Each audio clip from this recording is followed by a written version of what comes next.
In this lesson, we are going to look at adding rational numbers. Now, you have learned to add rational numbers before with just the positive parts. We are going to add in the negatives here as well with the fractions.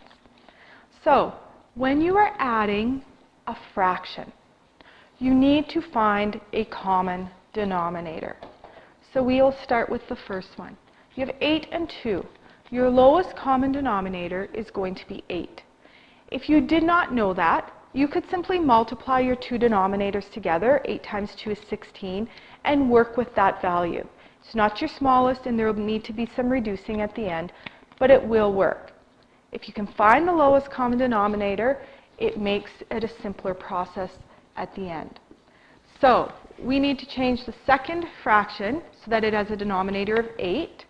2 times 4 gives us 8. So we're going to multiply by 4 over 4. We've got negative 5/8 plus negative 28 over 8. 7 times 4 is 28. 2 times 4 is 8. So now, we are adding a negative. When you are adding a negative, we can just look at subtracting. So what we have is we have negative 5 subtract 28. So if we think about where we are on a number line, we would start at negative 5, and you would want to go 28 values to the left because you're going in a negative direction. So negative 5 subtract 28 is negative 33. Our denominators stay the same, so it's negative 33 over 8. You can leave it like that, or you could change it to a mixed. 8 goes into 33 4 times with 1 remainder.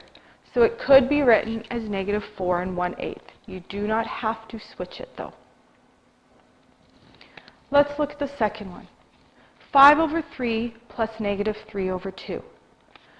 We are dealing with fractions. We are adding them, so we need a common denominator. The lowest common denominator of 3 and 2 is 6. So we need to change the denominators to 6. So we are going to multiply here by 2 over 2. Really, all we're doing is multiplying by 1. 2 over 2 is 1.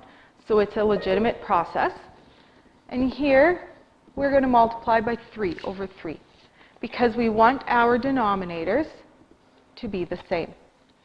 So we will end up with 10 over 6 plus negative 9 over 6. When we are adding a negative, we are actually going to subtract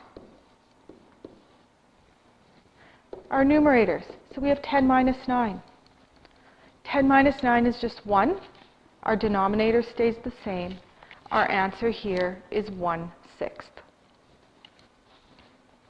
So when you are adding rational numbers in fraction form, find a common denominator and then use your rules of integers to add the numerators. When they are in decimal form, all we want to do here is we want to estimate whether we can tell if the sum is greater than or less than 0. So is our answer going to be positive or negative without plugging it into our calculator or solving for it? How can we determine whether it's going to end up being positive or negative? Then we can calculate to check our prediction.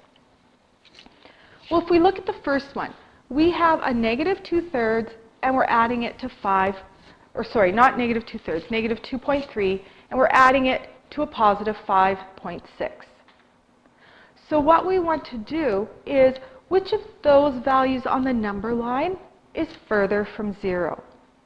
So if we had a number line here, I've got my 0, negative 1, negative 2, 1, 2, 3, 4, 5. Negative 2.3 would be just to the left of negative 2. 5.6 will be to the right of 5. Which of those is further from 0? Hopefully you see that the 5.6 is further from 0. It's a greater distance.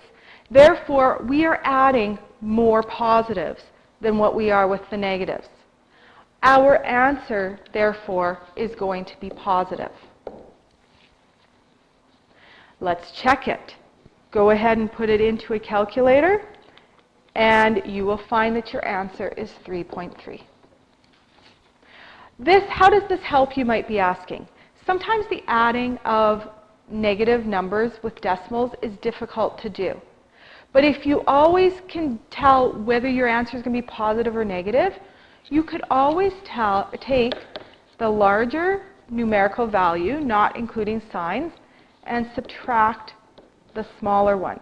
And we will get 6 subtract 3 is 3, 5 subtract 2 is 3. And we know our answer is positive, so therefore our answer is positive 3.3. Let's have a look at this next one here. So we've got 4.5 plus negative 3.8. Is our answer going to be positive or negative? Again, try to picture which value is further from 0. So if we put these on, negative 3.8 will be to the left of negative 3. 4.5 will be to the right of 4. Which one is further away from 0? Hopefully you see it's the 4.5. Therefore, our final answer is going to be positive. You can use your calculator to figure this out. You can go 4.5 plus a negative 3.8, and you will get 0.7. We could also take the 4.5 and subtract the 3.8. We need to borrow, and we're going to get 7, and there are 0 left. We know our answer is positive, so 0.7. Looking at the last one, we have a negative 8, and we're adding it to another negative. When we have a negative value, and we're adding it to another negative value, our answer is actually going to stay negative. We have negative 0.8. And we are going to add it to another negative value. You are going to go another negative 3.5 in that direction. So our final answer is going to be negative. You could check this on your calculator, and you will find that it's going to be negative 4.3. But because we know they're both going to be negatives and they're both the same signs, we can add the two values together. 8 and 5 is 13. We'll have 4.3. We know our answer is going to be negative because they were both negatives. So negative 4.3. So if you want to estimate whether your answer is going to be positive or negative, and you have one of each, look to see which one is larger. Where is there more of it? Is there more in the positive or more in the negative? And that's where your answer is going to be. If both of them are negative and you are adding them together, you're going to stay in the negatives.